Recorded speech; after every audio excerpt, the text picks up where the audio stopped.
भाग में अनुच्छेद क्रमांक 36 से लेकर 51 तक का उल्लेख है। इस हिस्से में जो डायरेक्टिव प्रिंसिपल्स हैं उनका उल्लेख है। तो ये इसका बेसिकली जो हम लोग पहले भी पढ़ चुके हैं, directive principles of state policy का सोर्स क्या है, तो ये है आयरलैंड के संविधान से हमने इसको लिया है। मतलब ये जो डायरेक्टिव प्रिंसिपल्स का जो कॉन्सेप्ट है वह आयरलैंड के संविधान से हमने उठाया है। अब आयरलैंड ने इसको कहां से अडॉप्ट किया था, यह प्रश्न है।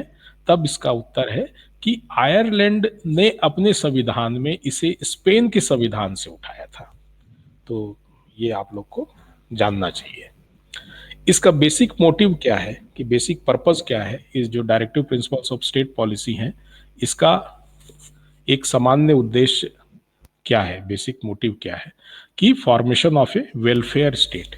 वेलफेयर स्टेट क्या होता है, एक कल्याणकारी राज्य। तो कल्याणकारी राज्य कैसा होगा, जैसा भी आप एक समाजवादी के सिद्धांतों को, एक गांधीज्म से रिलेटेड सिद्धांतों को, एक इंटेलेक्चुअल माइंड से रिलेटेड जो मॉडर्न जो इंटेलेक्ट के सिद्धांतों को अगर आप एक साथ करेंगे तो आपको एक कल्याणकारी राज्य की अवधारणा, मतलब एक वास्तविक कल्याणकारी राज्य में क्या होना चाहिए, किस प्रकार से समानता होनी चाहिए, आर्थिक समानता, सामाजिक समानता, इनको प्राप्त करने के लिए किस प्रकार के निर्देश हैं कि राज्यों को किन नियमों का पालन करना चाहिए, यह वास्तविक रूप से नीति निर्देशक सिद्धांत या नीति निर्देशक तत्व कहे जाते हैं।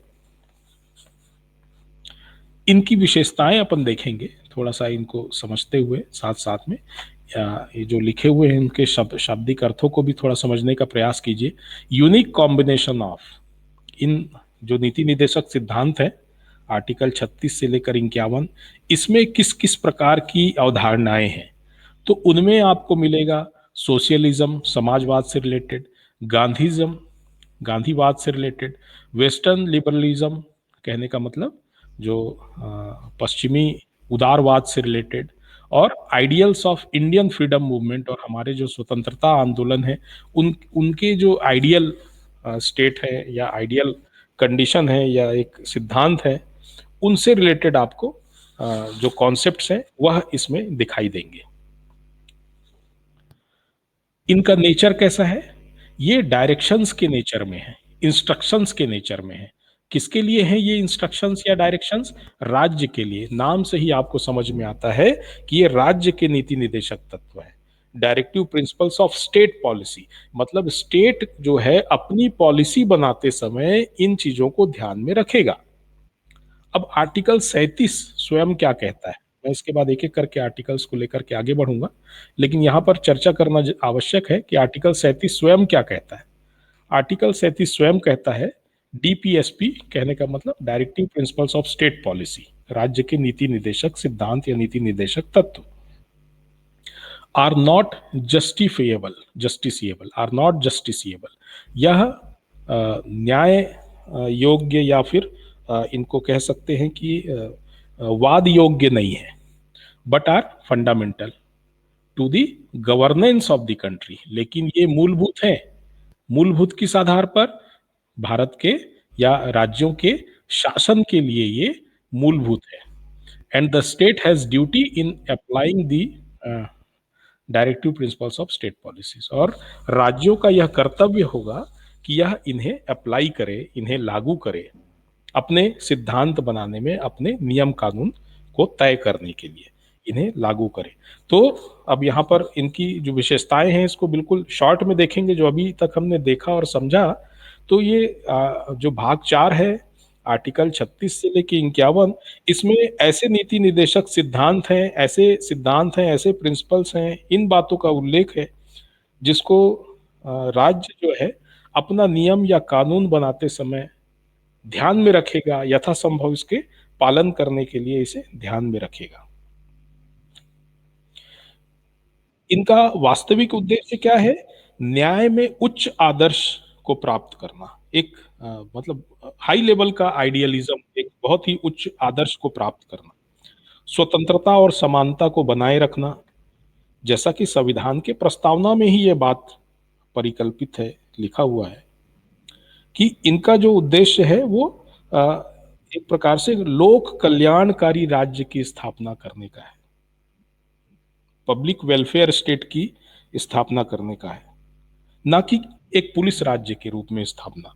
जैसे कि पहले उपनिवेश काल में या जब कॉलोनियल टाइम था, जब हम ब्रिटिश के अधीन थे, उस समय जो स्टेट था वो एक पुलिस स्टेट था।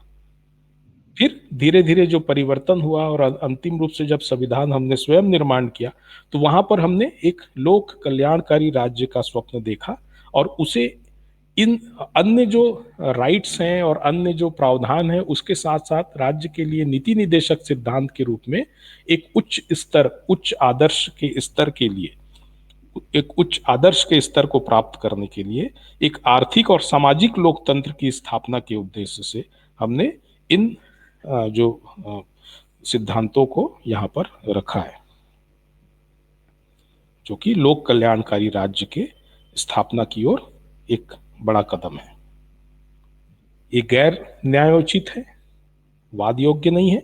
कहने का मतलब इनके हनन की स्थिति में जैसे मान लो कोई नीति निर्देशक सिद्धांत है जिसका पालन कोई राज्य नहीं कर पा रहा है, तो ऐसी स्थिति में इसको लागू करने के लिए बाध्य नहीं किया जा सकता। इस बात का ध्यान रखना है बस। और अगर इसको doctor part unless the context otherwise requires the state has the same meaning as in part 3। जो पार्ट 3 है, भाग 3 राइट्स, उसमें जो राज्य की परिभाषा है वही परिभाषा यहां पर भी रहेगी जब तक कि कहीं पर अलग से ऐसा उल्लेखित ना हो।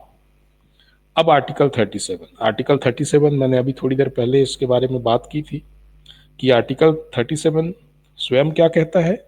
आर्टिकल 37 स्वयं कहता है कि इन सिद्धांतों को लागू करने के लिए बाध्य नहीं किया जा सकता, राज्य को इनके लिए बाध्य नहीं किया जा सकता, जबकि निदेशक तत्व देश के शासन में मूलभूत हैं और विधि बनाने में इन तत्वों को लागू करना राज्य का कर्तव्य होगा। अब यहां पर कुछ पॉइंट्स हैं, उनको थोड़ा सा ध्यान देंगे। Application of the principles contained in this part, इस पार्ट में जो उल्लेखित सिद्धांत हैं उसके बारे में, the provision contained in this part shall not be enforceable by any court, किसी भी कोर्ट के द्वारा इसे लागू करने के लिए बाध्य नहीं किया जा सकता। But the principles therein laid down are nevertheless fundamental in the governance of the country, जबकि वो एक मूलभूत सिद्धांत के रूप में किसी भी शासन के लिए एक मूलभूत सिद्धांत के रूप में कार्य करेंगे। And it shall be the duty of the state to apply this principles in making laws, और यह राज्य शासन या फिर राज्य की ड्यूटी होगी कि उसे इन सिद्धांतों को पालन करने के लिए यथासंभव प्रयत्न करेंगे। तो इंपॉर्टेंट पॉइंट्स इसके क्या हुए, देखो वहां पर लिखा हुआ है shall not be enforceable by any court, तो ये पूरे नीति निर्देशक सिद्धांतों के लिए है, इसको फोर्सफुली लागू नहीं कराया जा सकता। तो क्या है, फंडामेंटल है किसी भी राज्य के लिए, शासन के लिए, गवर्नेंस के लिए, राज्य देश के शासन के लिए एक फंडामेंटल या मूलभूत सिद्धांत के रूप में है। Shall be the duty of the state to apply these principles in making laws, और यह राज्यों की ड्यूटी होगी, उनका कर्तव्य होगा कि इसका पालन किया जाए।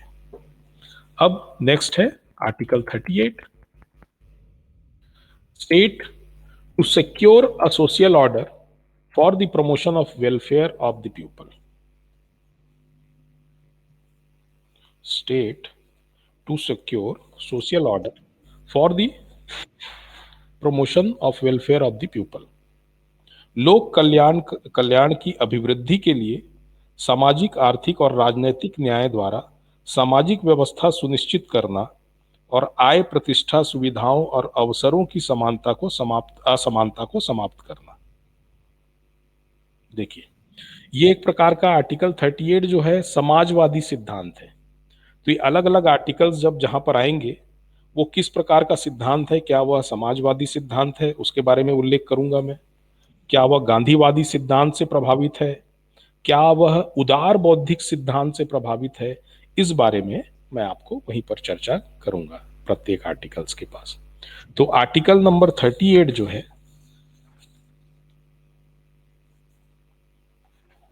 State to secure a social order for the promotion of welfare of the people, लोगों के कल्याण के लिए एक सोशल ऑर्डर सिक्योर करना राज्य का कर्तव्य होगा। The state shall strive to promote the welfare of the people by securing and protecting as effectively as it may, जितना हो सकता है उतना, a social order in which justice, social, economic and political shall inform all the institutions of the national life। किस प्रकार के सामाजिक, आर्थिक न्याय प्रदान करने के लिए इनका लक्ष्य होगा, ऐसा सोशल ऑर्डर।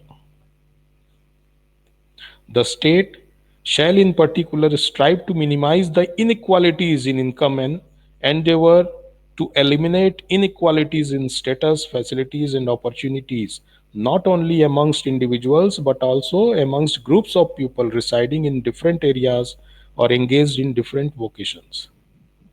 अलग अलग प्रकार के लोगों के बीच में असमानता को समाप्त कर किया जाना। तो यहाँ पर देखो दो पॉइंट बेसिकली आर्टिकल 38 में, एक तो नंबर वन आप समझ लीजिए कि समाजवादी सिद्धांत या सोशलिस्ट रिलेटेड एक थ्योरी है, ये समाजवादी सिद्धांत है।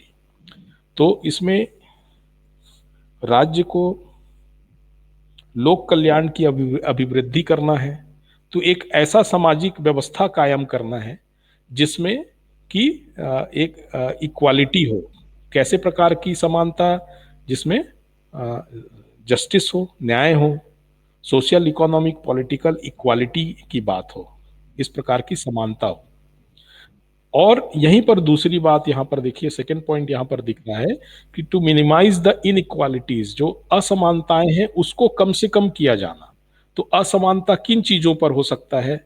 असमानता हो सकता है इनकम में, आय, लोगों की आय, उसमें असमानता, या फिर लोगों के रहन सहन की स्थिति में, स्टेटस में, उनकी फैसिलिटीज, जो उनको सुविधाएं प्राप्त होती हैं उसमें असमानता को दूर करना, उनको अपॉर्चुनिटीज, जो उनको अवसर प्रदान होते हैं, अवसर प्राप्त होते हैं, उनमें असमानता को दूर करने का प्रयास करना, यह राज्य शासन के द्वारा यथासंभव किया जाना है। तो इसमें सिर्फ लोगों के लिए ही नहीं, not only individuals but also their groups, केवल एक मतलब व्यक्तियों को लेकर ही नहीं है, बल्कि व्यक्ति के समुदाय के बीच में भी, अगर एक समुदाय है, दूसरा समुदाय है, इनके बीच में असमानता है तो इनको भी दूर करने का प्रयास करना है। तो ये समुदाय अलग अलग क्षेत्र में रहने वाले भी हो सकते हैं या और भी किसी प्रकार से अलग हो सकते हैं। तो ये है आर्टिकल 38। अब आर्टिकल 39 में आते हैं। Certain principles of policy to be followed by the state.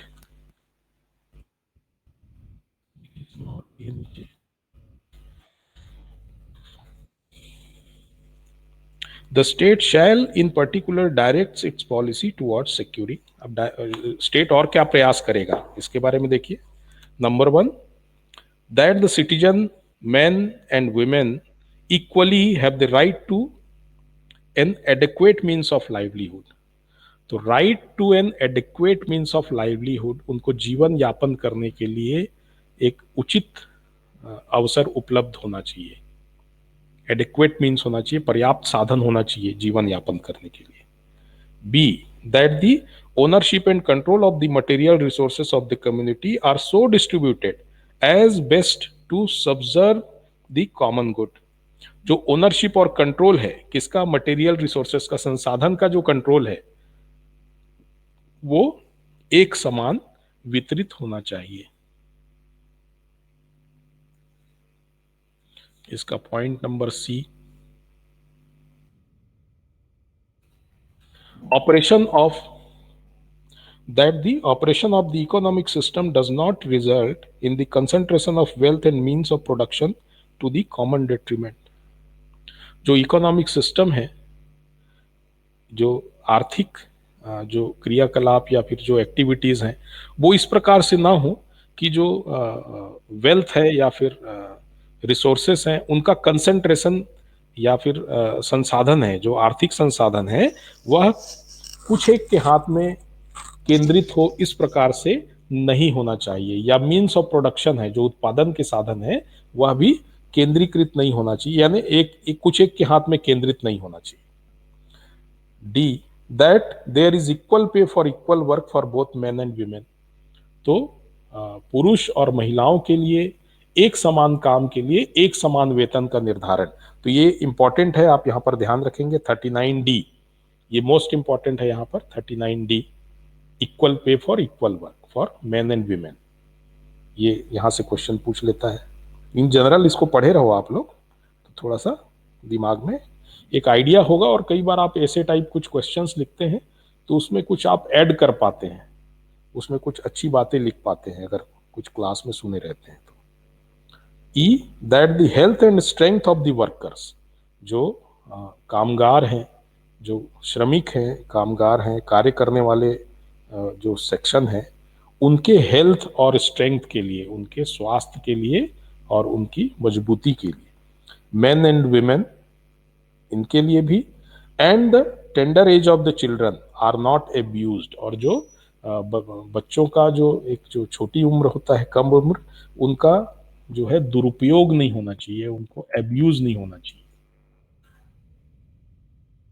And that citizens are not forced by economic necessity to enter avocations unsuited to their age or strength, और किसी प्रकार का जो आर्थिक जरूरत के आधार पर लोग ऐसे ना हो कि वो किसी भी ऐसे कार्य को करने में, मतलब मजबूरी वश कोई ऐसे कार्य ना करे, यह भी यहाँ पर सिद्धांतिक रूप से दिया हुआ है।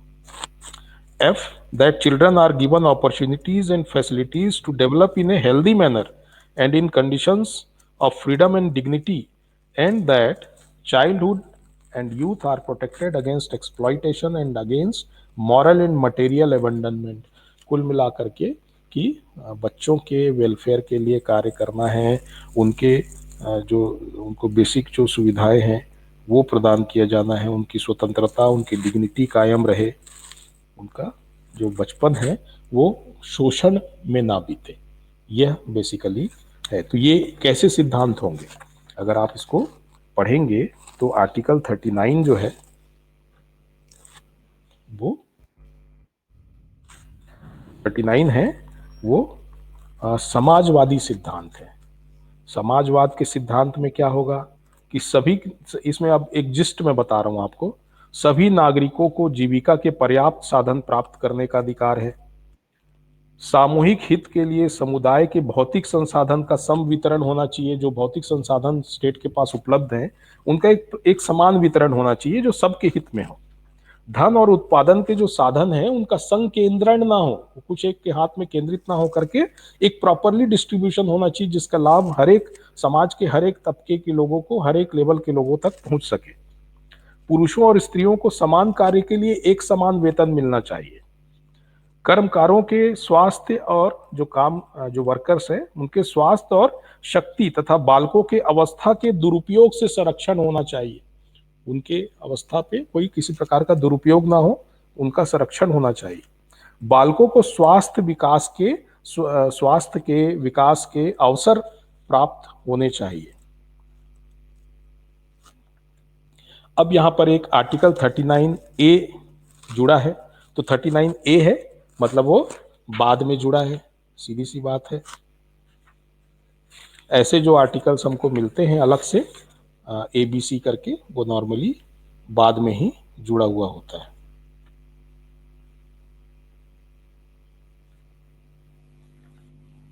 तो 39A क्या कहता है, equal justice and free legal aid, the state shell secure that the operations of the legal system promotes justice on the basis of equal opportunity and shall in particular provide free legal aid by suitable legislation or schemes or in any other way to ensure that opportunities for securing justice are not denied to any citizen by reason of economic or other disabilities। एक line में अगर कहें तो समान न्याय एवं गरीबों को निःशुल्क विधिक सहायता उपलब्ध कराना, यह राज्य का धर्म होगा, राज्य का कर्तव्य होगा। Article 39A। समान न्याय एवं गरीबों को निःशुल्क विधिक सहायता उपलब्ध कराना। तो आप लोग कई बार ऐसा देखे होंगे कि जो सरकारी वकील होते हैं, फ्री लीगल सहायता मिलती है। जैसे कोई अपना स्वयं का, देखिए उनके खुद के खुद, जैसे हम लोग पहले भी पढ़ चुके हैं कि अगर कोई गिरफ्तार हुआ, कोई व्यक्ति किसी के ऊपर आरोप है, तो वो अपनी रक्षा कर सकता है अपने हिसाब से। जो विधि व्यवसायी हैं, जो वकील हैं, उनको वो अनुबंधित करके वो उपस्थित करा सकता है, अपने बचाव में उसे खड़ा कर सकता है। लेकिन कोई अगर गरीब है, उसको अगर वो अपने हिसाब से कोई वकील नहीं खड़ा कर सकता, उसके पास वकील के फीस देने के पैसे नहीं है, तो ऐसे में राज्य की तरफ से उसे निःशुल्क विधिक सहायता उपलब्ध कराई जाती है। कोई ना कोई वकील उन्हें उपलब्ध कराया जाता है, और उनकी फीस वगैरह फिर कहाँ से दी जाएगी, तो गवर्नमेंट की तरफ से वो दी जाती है। तो कहने का मतलब ये आर्टिकल 39A का पालन हो रहा है। ये किस प्रकार के सिद्धांत है?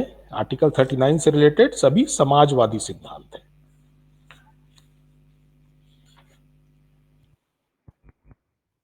अब article 40 organisation of village panchayat. देखिए गांधीवादी सिद्धांत आ गया यहाँ पर।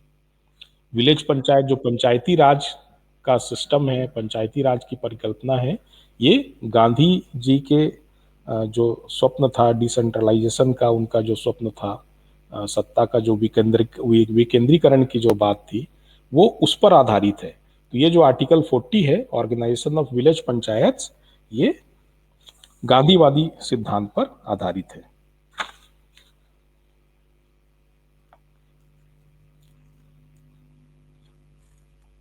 ये जो सिद्धांत होते हैं ना, जैसे गांधीवादी सिद्धांत है, ये राष्ट्रीय आंदोलन के समय गांधी जी के द्वारा जो पुनर्स्थापित योजनाओं का जो प्रतिनिधित्व करता है, ऐसे सिद्धांत है।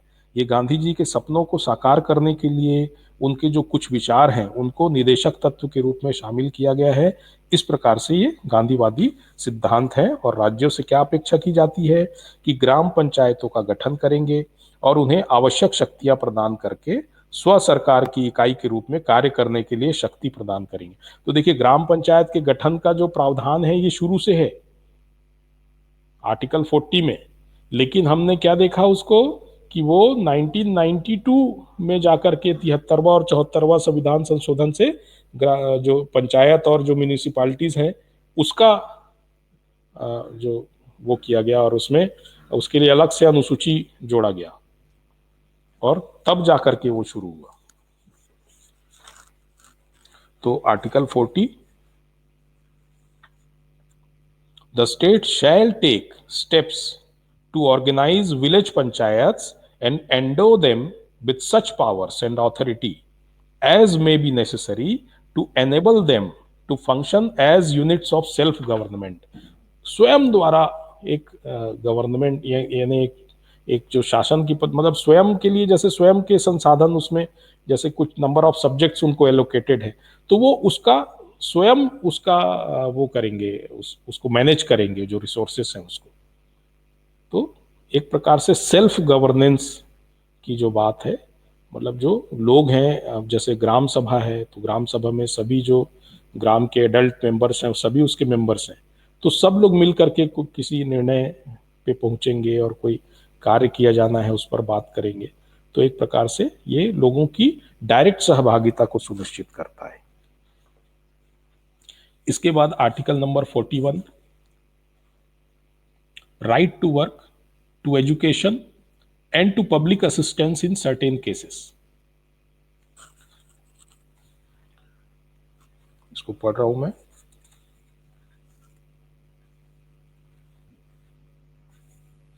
The state shall within the limits of its economic capacity, अपने आर्थिक कैपेसिटी के दायरे में रहकर, and development, make effective provision for securing the right to work.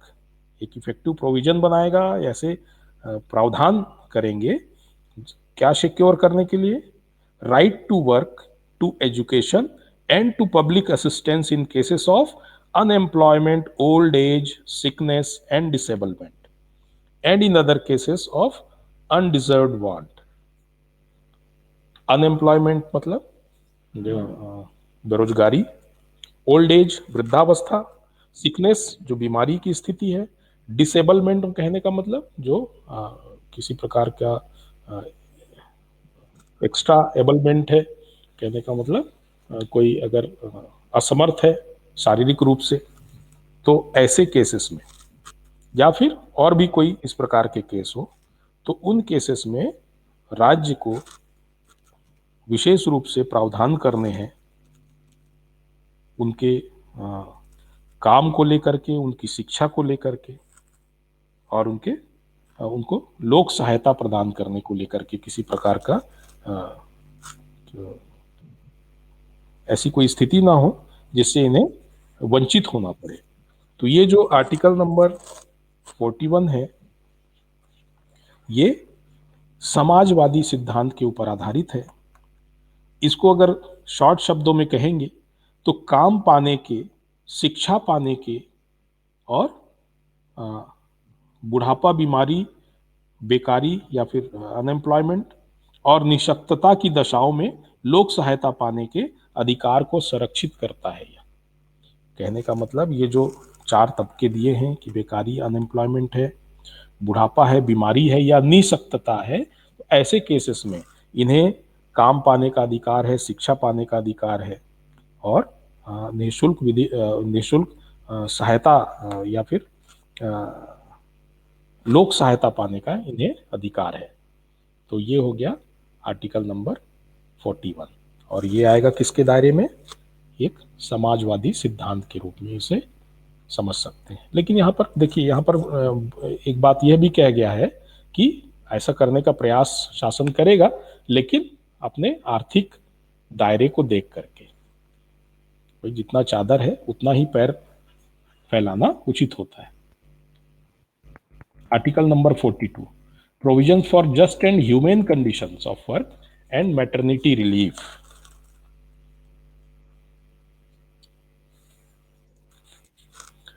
The state shall make provision for securing just and humane conditions of work and for maternity relief. काम की न्याय संगत और मानवोचित दशाओं का तथा प्रसूति सहायता का उपबंध करना। ये आर्टिकल 42 ध्यान में रखेंगे, थोड़ा सा इंपॉर्टेंट है। यहाँ पर जो मैटरनिटी रिलीफ की जो बात है ये पूछ लेता है कभी एग्जाम में, थोड़ा सा इंपॉर्टेंट है ज़्यादा ये। तो न्याय संगत और मानवोचित दशाओं का होना चाहिए काम के लिए।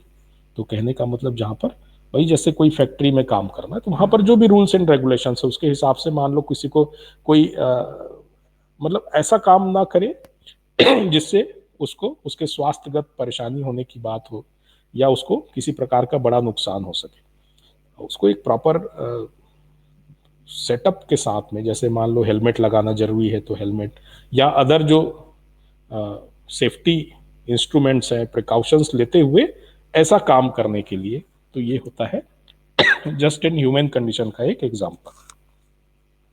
और ये भी किस प्रकार का सिद्धांत होगा? यह भी समाजवादी सिद्धांत का एक एग्जाम्पल है। 43, living wages etcetera for workers. Article 43, the state shall endeavor to secure by suitable legislation or economic organization or in any other way to all workers, agricultural, industrial और अदरवाइज। तो देखिए वर्कर्स का प्रकार लिख दिया है, सभी कामगारों को। एग्रीकल्चरल हो सकते हैं, इंडस्ट्रियल हो सकते हैं या अन्य किसी प्रकार से हो सकते हैं। Work a living veg, conditions of work, ensuring a decent standard of life and full enjoyment of leisure and social and cultural opportunities, and in particular the state shall endeavor to promote cottage industries on an individual or cooperative basis in rural areas। तो देखिए ये important है, ये article काफी important है। एक तो देखिए कर्मकारों के लिए निर्वाह मजदूरी, शिष्ट जीवन स्तर तथा सामाजिक और सांस्कृतिक अवसर उपलब्ध कराने के हिसाब से, तो एक कर्मकारों के लिए निर्वाह मजदूरी, कहने का मतलब इतना कम से कम मजदूरी की मिनिमम वेजेस वाली जो बात है, कि कम से कम इतनी मजदूरी हो। तो आप देखे होंगे कि मिनिमम वेजेस तय होता है, खासकर जैसे कई बार देखे होंगे हम कलेक्टर दर दर वगैरह हम लोग सुनते हैं कि जिले में, किसी भी जिले में, तो वो एक महंगाई के स्तर के हिसाब से एक आज के समय में जो है जो भी कितना आवश्यक है कम से कम जीवित रहने के लिए, किसी एक परिवार का भरण पोषण करने के लिए, इस प्रकार के आधारों के आधार पर यह तय होता है कि मिनिमम वेज कितना होना चाहिए। तो कम से कम कितना आवश्यक है, कोई किसी को अगर दिन भर एक मजदूरी करता है कोई व्यक्ति, तो उसे कम से कम कितना पैसा मिलना चाहिए जिससे वो अपना भोजन वगैरह का प्रबंध कर सके और एक सम्मान पूर्वक जीवन जी सके। तो ये आर्टिकल इंपॉर्टेंट है, एक समाजवादी सिद्धांत के ऊपर आधारित है, यह तो सही, ये तो है ही। इसके अलावा ये सभी कर्मकारों के लिए निर्वाह मजदूरी या जो मिनिमम वेजेस की बात है उसको लेकर के एक शिष्ट जीवन स्तर, सामाजिक और सांस्कृतिक अवसर की बात तो है ही है। ये इंपॉर्टेंट हो जाता है इस लिहाज से भी कि to promote cottage industry on an individual और cooperative basis in the rural areas. जो रूरल एरियाज हैं, यहाँ पर लिखा नहीं है, इसमें एक पॉइंट जोड़ना था कॉटेज इंडस्ट्री का आर्टिकल 43 में। तो जो ग्रामीण क्षेत्र है वहाँ पर जो कॉटेज इंडस्ट्री है, कॉटेज इंडस्ट्री मतलब गृह उद्योग, इनको प्रोत्साहित किए जाने की बात यहाँ पर आर्टिकल 43 कहता है।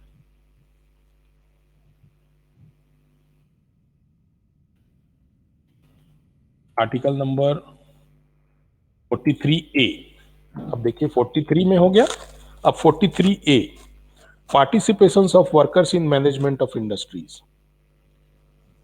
The state shall take steps by suitable legislation or any other way to secure the participation of workers in the management of undertakings, establishment or other organizations engaged in any industry.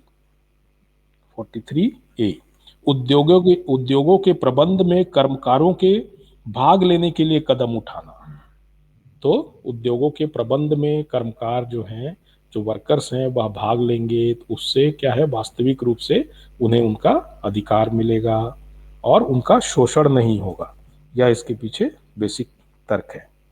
तो उनके involvement को भी प्रोत्साहित किया जाए, ऐसा article number 43A है।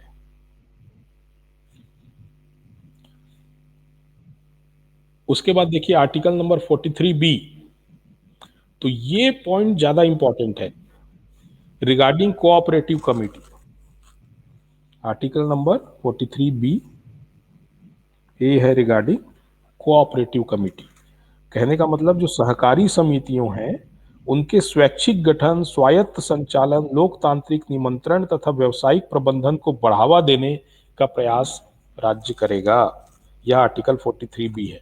तो ये जो आर्टिकल 43 और 43A है, ये तो समाजवादी सिद्धांत है कि इसमें जो वर्कर्स को एक बेसिक फैसिलिटीज मिलना चाहिए, उनको पार्टिसिपेट करना चाहिए, उनको मिनिमम वेजेस मिलना चाहिए, ये सब तो एक समाजवादी सिद्धांत हुआ। लेकिन जहां पर कोऑपरेशन की बात आई, कोऑपरेटिव यानी सहकारी समितियों की बात आई, तो यह गांधीवादी सिद्धांत पर आधारित है। ये इसलिए थोड़ा सा इंपॉर्टेंट हो गया है, इसको थोड़ा सा विशेष ध्यान देंगे। आर्टिकल 43B ये गांधीवादी सिद्धांत है।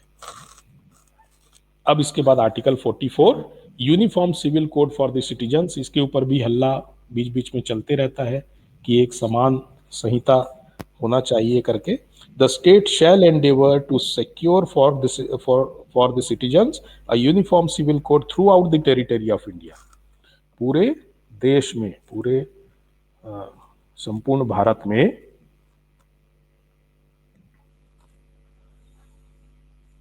भारत के समस्त राज्य क्षेत्र में समस्त नागरिकों के लिए एक समान सिविल संहिता होना चाहिए। एक समान सिविल संहिता कहने का मतलब भाई जैसे जो क्रिमिनल संहिता जो है, क्रिमिनल प्रोसीजर कोड या फिर जो, वो सब तो एक समान है, लेकिन जो सिविल संहिता है वह अलग अलग, कई मामलों में कई अलग अलग है कि जैसे तात्पर्य है। आर्टिकल 44 यूनिफॉर्म सिविल कोड, तो ये आर्टिकल 44 में है करके पूछ लेता है कभी कभी। यूनिफॉर्म सिविल कोड का प्रावधान नीति निदेशक सिद्धांत के कौन से आर्टिकल में है? ये आर्टिकल 44 में है, ये ध्यान में रहे। Article number 45, provision for early childhood care and education to children below the age of 6 years. देखिए, जो आर्टिकल नंबर 45 है उसमें provision for early childhood care, जो शुरुआती जो चाइल्डहुड होता है, बचपन होता है, उसके शुरुआती के समय में केयर,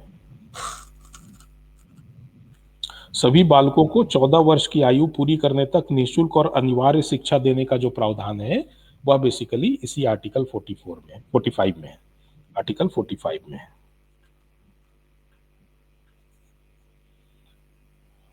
इसके बाद इसके शब्द कुछ अलग थे, लेकिन बाद में जब शिक्षा का अधिकार मूल अधिकार के रूप में जोड़ दिया गया तब उसे उसके शब्द में कुछ चेंजेस आ गए हैं। तो ये है आर्टिकल नंबर 45। उसके बाद article number 46, promotion of educational and economic interest of the SC, ST and other weaker sections. ये आर्टिकल 45 जो है, इसके पहले वाला सभी बालकों को 14 वर्ष की आयु पूरी करने तक निःशुल्क और अनिवार्य शिक्षा, ये जो प्रावधान है ये जो एक प्रकार से उदार बौद्धिक सिद्धांत पे आधारित होगा। एक समान सिविल संहिता किस पे आधारित होगा? वो सोशलिस्ट या गांधीजियम थॉट्स के ऊपर नहीं है, वो उदार बौद्धिक सिद्धांत पर आधारित है।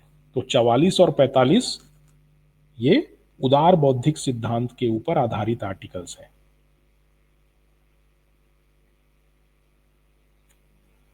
इसके बाद आर्टिकल नंबर 46, आर्टिकल नंबर 46 अनुसूचित जाति एवं जनजाति और समाज के कमजोर वर्ग के शैक्षणिक एवं आर्थिक हितों को प्रोत्साहन और सामाजिक अन्याय एवं शोषण से सुरक्षा प्रदान करने के लिए प्रावधान करना, ये है आर्टिकल नंबर 46। और ये गांधीवादी सिद्धांत के ऊपर आधारित है। यह ध्यान रखेंगे कि अनुसूचित जाति, जनजाति एवं समाज के कमजोर वर्ग के शैक्षणिक एवं आर्थिक हितों को प्रोत्साहित करने के लिए सामाजिक अन्याय और शोषण से सुरक्षा प्रदान करने वाला प्रावधान है ये आर्टिकल 46। ये गांधीवादी सिद्धांत के ऊपर आधारित है। आर्टिकल नंबर 47, 46 में किस प्रकार की इनजस्टिस से भाई? सोशल इनजस्टिस, सामाजिक अन्याय या फिर किसी भी प्रकार के शोषण से दिलाने की बात। Article number 47, duty of the state to raise the level of nutrition and the standard of living and to improve the public health.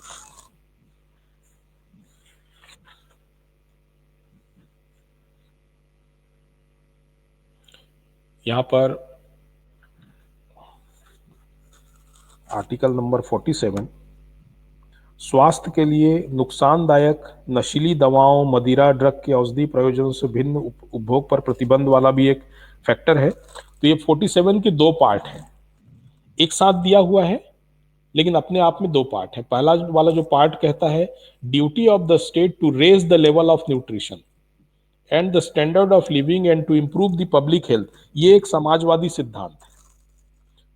पोषाहार का स्तर और जीवन स्तर को ऊंचा करना, इस बारे में बात कर रहा है ये, तथा लोक स्वास्थ्य का सुधार करना। तो ये बात से ही समझ में आ रहा है कि एक प्रकार का सोशल वेलफेयर वाली बात है, सामाजिक अवधारणा से संबंधित बात है। अब इसी में एक दूसरा पार्ट है इसका, also prohibition of the consumption except for medicinal purpose, यानी केवल दवाई उपयोग को छोड़ करके किन चीजों का कंजम्पशन पे रोक होना चाहिए? ऑफ इंटॉक्सिकेटिंग ड्रिंक्स, यानी जो नशीले मादक पदार्थ हैं इनका, of drugs which are injurious to health, जो स्वास्थ्य के लिए हानिकारक है। तो स्वास्थ्य के लिए नुकसानदायक नशीली दवा, मदिरा, ड्रग्स के औषधि प्रयोजनों से भिन्न, यानी जो मेडिसिनल पर्पस में इस्तेमाल होगा उसके अलावा अन्य प्रकार से जो उपभोग होगा उस पर प्रतिबंध लगना चाहिए, ऐसा आर्टिकल नंबर 47 कहता है। तो ये जो 47 का जो सेकंड पार्ट है ये गांधीवादी सिद्धांत के ऊपर आधारित है। नशा मुक्ति गांधीवादी सिद्धांत के ऊपर आधारित है। अब article number 48, organisation of agriculture and animal husbandry.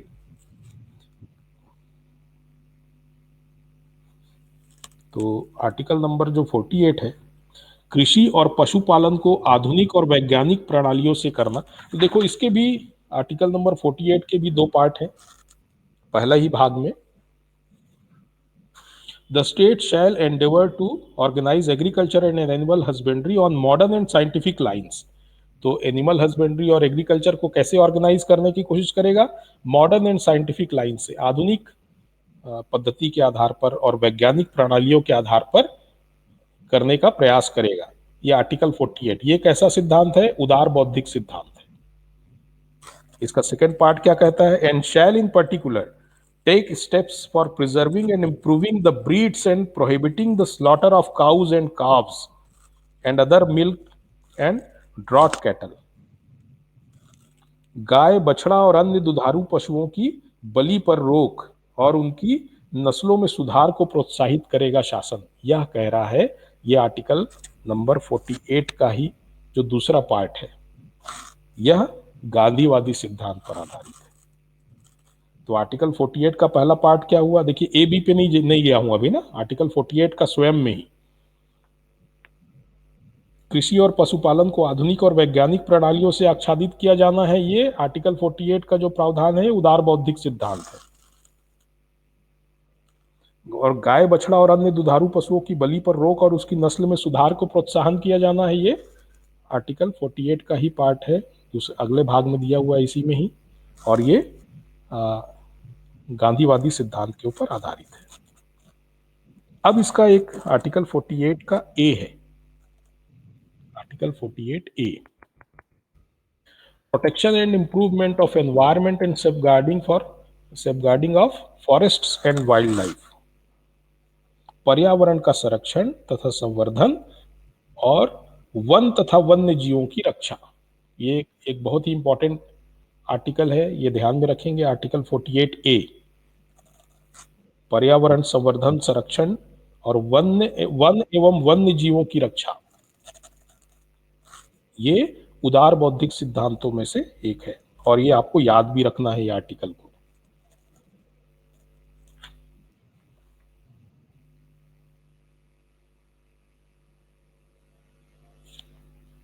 थोड़ा सा बच गया बेटा।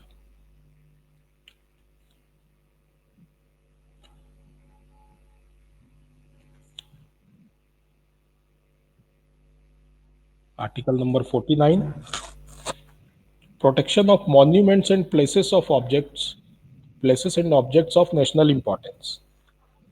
राष्ट्रीय महत्व वाले घोषित किए गए कलात्मक या ऐतिहासिक अभिरुचि वाले स्मारक या स्थान या वस्तु का संरक्षण किया जाना, यह आर्टिकल नंबर 49 में है। इसको भी आपको याद रखना है।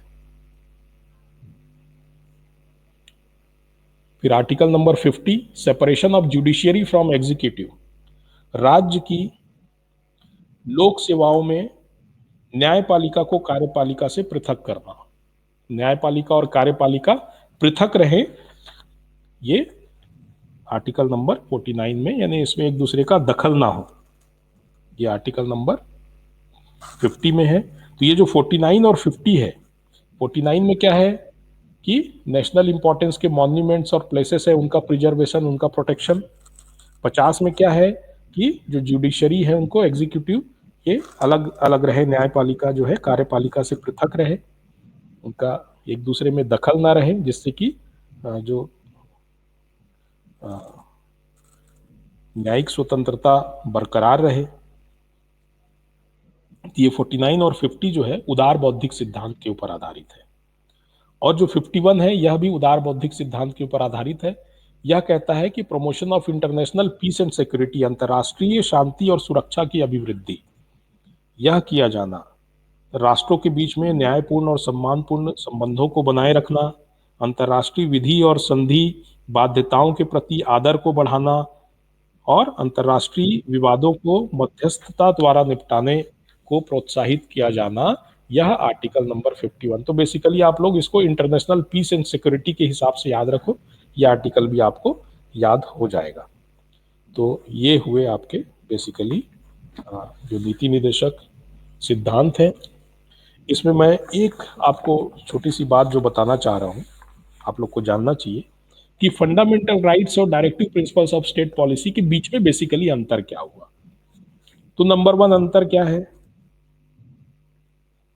कि फंडामेंटल राइट्स जो हैं वो संविधान द्वारा एक गारंटीड है और उसे कोर्ट के द्वारा लागू कराया जा सकता है, जबकि directive principles of state policy है, राज्य के नीति निर्देशक सिद्धांत, यह केवल डायरेक्शन के रूप में है, केवल निर्देश के रूप में है।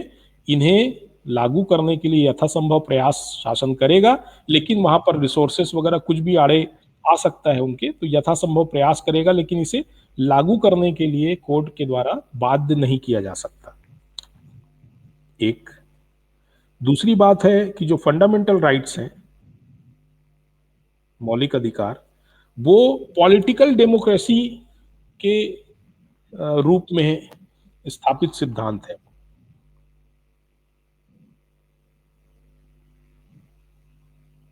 राजनैतिक गणराज्य कह सकते हैं, जबकि जो directive principles of state policy है, ये सामाजिक इकोनॉमिक डेमोक्रेसी के लिए जरूरी है। सोशल और इकोनॉमिक यानी सामाजिक और आर्थिक जो डेमोक्रेसी है, प्रजातंत्र है, लोकतंत्र है, उसके लिए आवश्यक है। जो फंडामेंटल राइट्स हैं बेसिकली आपको दिखेंगे नेगेटिव ऑब्लिगेशंस के रूप में मिलेगा कि भाई कोई इसका अतिक्रमण ऐसे नहीं कर सकता, वो ऐसे नहीं कर सकता, इस प्रकार से मिलेगा ज्यादातर। राज्य के अतिक्रमण से बचाने के लिए एक प्रकार से नेगेटिव ऑब्लिगेशंस के रूप में उल्लेखित है कि राज्य ऐसा नहीं कर सकती, कोई प्रकार का न्याय नहीं करेगी और इस प्रकार की चीजों का उल्लेख है उसमें। जबकि जो directive principles of state policy है बेसिकली ज्यादातर जो पॉजिटिव ऑब्लिगेशंस है उसके आधार पर उल्लेखित है कि शासन क्या करेगा, इनके वेलफेयर के लिए काम करेगा, इनके प्रोत्साहन के लिए काम करेगा, इस प्रकार के शब्दों का उल्लेख है उसमें। तो ये अंतर है थोड़ा सा, बेसिकली यही है। और कोर्ट से एक तो जस्टिसिएबल है और दूसरा नॉन जस्टिसिएबल।